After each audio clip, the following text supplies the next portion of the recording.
कौन चीज लाइकिन के बड़े और मोट। अरे बाप रे बाप, पागल है क्या भौजी? ये तू पूछा तारी? देखा तू हमके पागल मत कहा। कौन चीज लाइकिन के बड़े और मोट दोनों आवेला बहुते पसंद ये देवरू आवेला बहुते पसंद ये देवरू आवेला बहुते।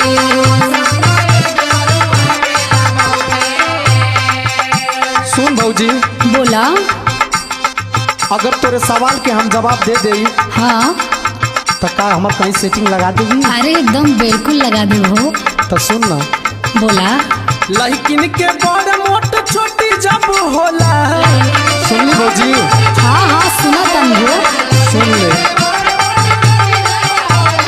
लड़की के बड़ मोट छोटी जब होला आवेला बहुते पसंद रे भौजी आवेला बहुते।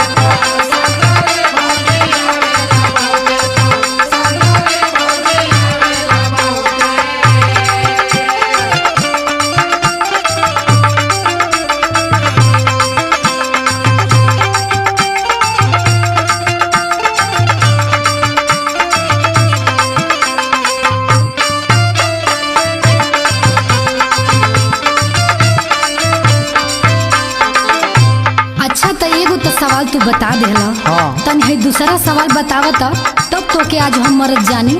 पूछ भौजी पूछ, कौन सवाल बतोर? ला सुना। तू बहुत सवाल पूछा तारी, पूछ। कौन काम लइका लइकी संग करे। बाप रे बाप, क्या पूछा तारी रे भौजी? सही पूछा तनी हो। ई तू का पूछली रे गंदी गंदी बात? कौन काम लइका लइकी संग करे त लइकी रोवेली बड़ी जोरा ये देवरू लइकी रोवेली बड़ी जोरा ये देवरू लइकी रोवेली।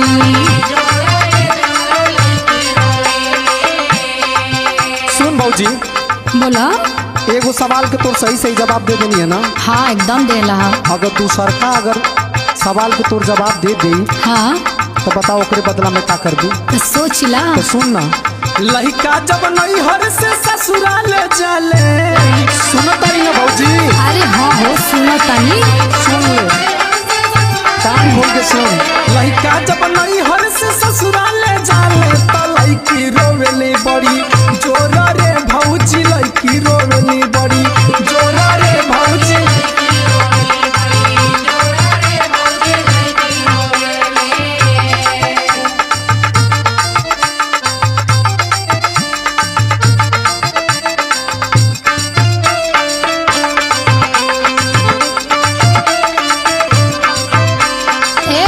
सुना। तू सोचला हा कि हम दूगो तो सवाल का जवाब दे दिल बने तो हमार पार घाट लग गए। हाँ। अब हम कुछ नहीं खे भइलो। तो पूछ भौजी, हम एकदम थेथरे देवा नहीं, पूछ। हाँ तो ला सुना। कौन चीज मरद एक बार लगावे। अरे बाप रे बाप, भौजी ने बिगाड़ के हमके रख दे दी तू। देखो तू हमके ऐसे बदनाम मत कर, तू पहले ही से बिगड़ लौकतड़। कौन चीज मरद एक बार लगावे मेहरा रू लगावे बार बार ये देवरू।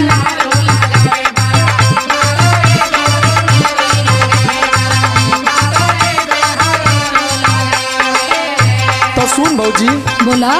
हम बहुत टैलेंटेड हैं एकदम लौकतड़। अब तू जाने ली कि हमारे केकरे यहाँ उठल बैठल रहेला? एकदम जाना तानी। रामू राजपुरी के यहाँ। अरे बाप रे बाबू उनके यहाँ। पापा सुन ना। सिंदूर लगा में मरद एक बार।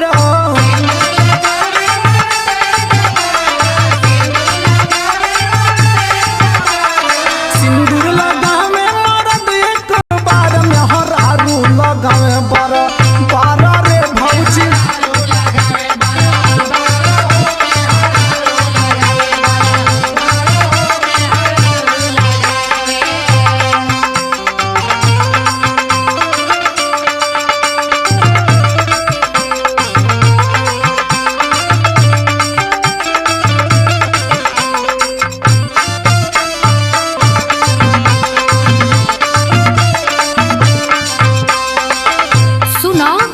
बोला।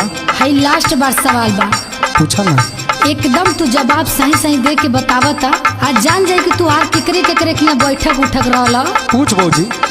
कौन चीज लाइकिन के आगे दबल रहे।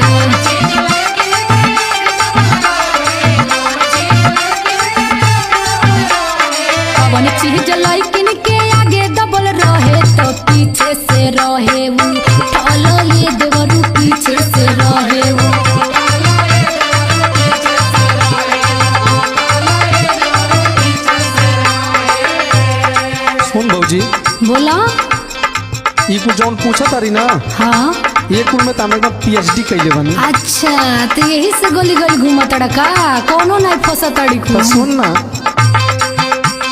सैंडल दाबल रहे